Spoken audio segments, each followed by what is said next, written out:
السلام علیکم خواتین و حضرات، آج جس موضوع پر میں بات کرنا چاہتا ہوں وہ انتہائی اہم موضوع ہے پاکستان کے لیے، ان بے انتہا اہمیت کا حامل ہے۔ خواتین و حضرات، پاکستان انٹرنیشنل آبلیگیشن کے تحت مجبور ہے کہ افغانستان کو وہ ٹرانزٹ دے، اور پاکستان نے افغانستان کو ٹرانزٹ کی سہولت دے رکھی ہے۔ افغانستان کی ضرورت کی جو بھی چیزیں وہ امپورٹ کرتے ہیں وہ کراچی پورٹ سے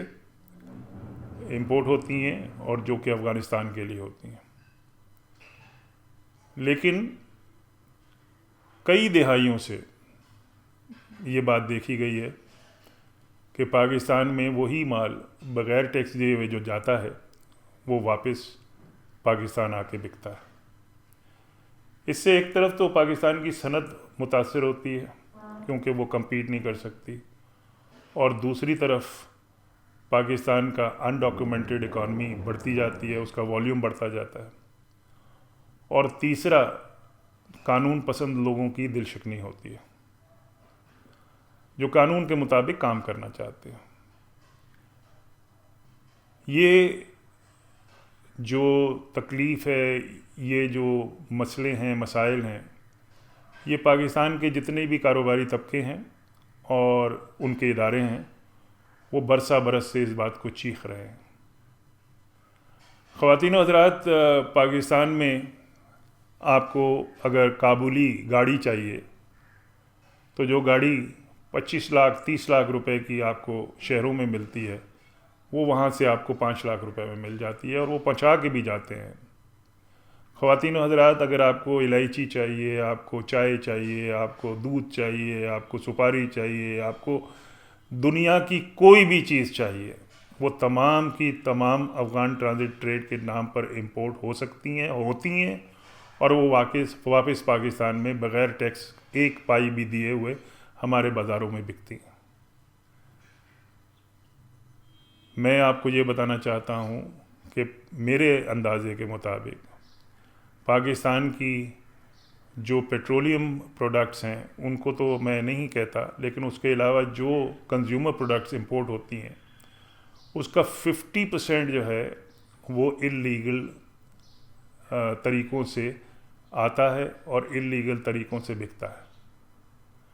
اور یہ تمام لوگوں کو پتہ ہے، ایف بی آر کو بھی پتہ ہے، حکومت کو بھی پتہ ہے، تمام لوگوں کو پتہ ہے۔ لیکن میں یہ نہیں کہتا کہ اس میں کس کی دلچسپی اور کس کی نہیں ہے، لیکن یقیناً کسی نہ کسی کی ہوگی جس کی وجہ سے آج تک اس پر کوئی سختی نہیں ہوئی، کوئی بندش نہیں ہوئی، کسی قسم کی کوئی پابندی نہیں ہوئی۔ نہ اس بات کو اسیسمنٹ کیا گیا کہ جناب علی افغانستان کی ضرورت کتنی ہے، اس کی اس ضرورت کے حساب سے امپورٹ ہو رہا ہے یا یہ پاکستان واپس لانے کے لیے امپورٹ کیا جا رہا ہے۔ آپ اسٹیٹسٹکس اٹھا کے دیکھ لیجئے، آپ کو اندازہ ہو جائے گا، اور یہ بھی آپ کو سی بی آر کے کوئی بھی لوگ بتا دیں گے۔ پاکستان کے 4 بارڈرز ایسے ہیں جیسے ملتے ہیں، مثال کے طور پر پاکستان کا افغانستان کے ساتھ بارڈر ملتا ہے، اور 2 جگہ سے ملتا ہے، ایک تورخم سے ملتا ہے اور ایک چمن سے ملتا ہے۔ اسی طریقے سے چمن کا جو بارڈر ہے وہ بلوچستان کے حوالے سے ملتا ہے، پھر ایران کا بارڈر پاکستان سے ملتا ہے، پھر انڈیا کا بارڈر پاکستان سے ملتا ہے، اور ان افغان ٹرانزٹ ٹریڈ کے علاوہ اربوں کھربوں روپے کی جو بزنسز ہیں وہ بارڈر کی لیکیجز سے ہوتی ہیں، چاہے وہ انڈیا سے ہوں، چاہے وہ ایران سے ہوں، اور چاہے وہ افغانستان سے ہوں۔ خواتین و حضرات، یہ تمام چیزیں جو ہے پاکستان کی اکانومی کو کبھی اٹھنے نہیں دیتی اور کاروبار کو بڑھنے نہیں دیتی۔ پاکستان WTO کے سگنیٹری ہے، اور جس کی وجہ سے گریجولی انہوں نے ٹیکسز امپورٹ کی کم کرتے گئے ہیں، اور یہ 1980 سے شروع ہوا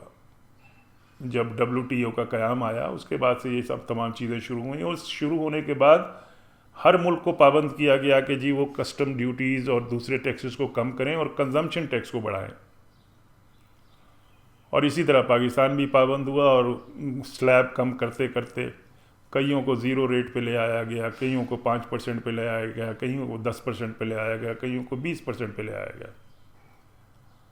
اس کا نتیجہ یہ ہوا کہ یہ جو اسمگلنگ ہے یہ اٹریکٹیو ہو گئی، اور اٹریکٹیو ہونے کی وجہ سے یہ، اور بارڈر کی لیکیجز ہونا کی وجہ سے، یقیناً بارڈر کو کون دیکھ رہا ہے؟ یہ سب آپ جانتے ہیں، ادارے دیکھ رہے ہیں۔ یہ ادارے شاید کنٹرول نہیں کر پا رہے، ممکن ہے اس کی کئی ایک وجوہات ہوں، میں اس وجوہات میں نہیں جاتا، لیکن یہ ایک نہ ختم ہونے والا سلسلہ ہے جو کہ پاکستانی قوم پر مسلط عذاب کے طور پر ہے، اور کاروبار کرنے والوں کی سختیاں جو ہیں اس سے ختم نہیں ہو پاتی۔ ہر طبقہ، ہر انڈسٹری، ہر امپورٹ کی ہوئی جو جینون امپورٹرز ہیں، وہ تمام لوگ جو ہیں وہ ان اسمگلنگ سے پریشان ہیں۔ ایران سے پیٹرول کی اسمگلنگ ہوتی ہے جو کہ پاکستان کے سرحدی علاقوں کے اندر بکتی ہے، بلوچستان میں بکتا ہے، سرحد میں بکتے ہیں۔ اسی طریقے سے انڈیا کی چیزیں جو ہیں وہ سندھ کے بارڈر سے آتی ہیں۔ اسی طریقے سے افغان ٹرانزٹ ٹریڈ کے اندر جو پاکستان کی ضروریات کی چیزیں ہیں وہ ساری کی ساری اس نام سے، افغان ٹرانزٹ ٹریڈ کے نام سے امپورٹ ہوتی ہیں، اور وہ واپس پاکستان میں آ کے بکتی ہیں۔ اگر اسی کو پلگ کر دیا جائے اور اسی کو ٹیکس کر دیا جائے، چلیے کسٹم ڈیوٹی نہیں لے سکتے، نہ لیں، لیکن اگر کنزمپشن پر ٹیکس کر لیں، اور جب پاکستان میں کوئی چیز آ کے بکتی ہے اس پر ٹیکس کر لیا جائے، تو پاکستان کو سینکڑوں ارب روپے کا ریونیو مل سکتا ہے۔ میں انہی الفاظ کے ساتھ آپ کو یہ کہنا چاہتا ہوں اور یہ باور کرانا چاہتا ہوں کہ جب وزیر اعظم صاحب ٹیکسوں کی ریکویسٹ کرتے ہیں تو ان کو وہ باتیں بھی سوچنی چاہیے کہ کاروبار کے لیے کیا آسانیاں ہیں اس ملک کے اندر، کاروبار کرنے والوں کو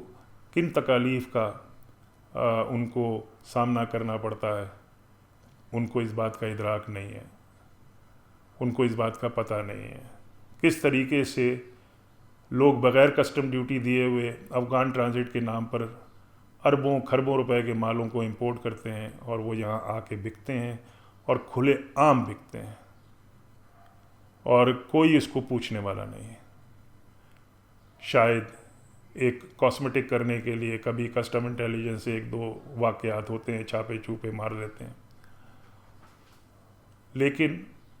ایک کنٹینیوٹی ہے اس کاروبار کی، اور اس کو کوئی نہ روک پایا آج تک۔